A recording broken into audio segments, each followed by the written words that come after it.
कसं बोलावं ही कला आहे, पण कसं बोलू नये हा संस्कार आहे. बरोबर आहे ना? रामकृष्णारी मंडळ, मी रेश्मा स्वागत करते तुमचं आणखी एका नवीन व्हिडिओमध्ये. आजकाल बोलणं ही गोष्ट खूप अवघड झालेली आहे.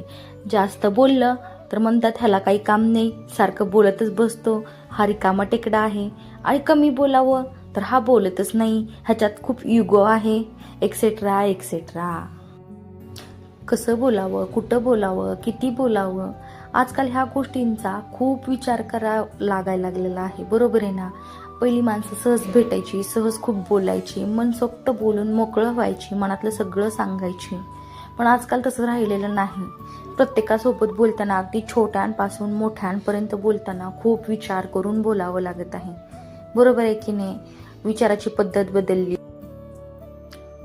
आजकाल 4 शब्द कोणी आवडीने जास्त बोललं तर लगेच असा विचार केला जातो की नक्की ह्याचं माझ्याकडे काहीतरी काम आहे किंवा ह्याचा काहीतरी माझ्याकडून फायदा होणार आहे, म्हणून हा मला जास्त बोलत आहे.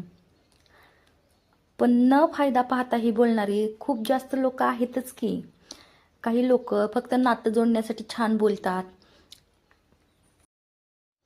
सगळीच माणसं काय स्वतःच्या फायद्यासाठी गोड बोलतात असं नसतं बरं का. चांगली बोलणारी माणसं अजून या जगामध्ये आहेत.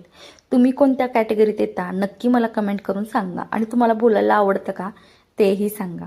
व्हिडिओ आवडला असेल तर चॅनलला नक्की सबस्क्राईब करा आणि असेच व्हिडिओ पाहण्यासाठी नक्की भेटूया पुन्हा. तोपर्यंत बाय. रामकृष्ण हरी.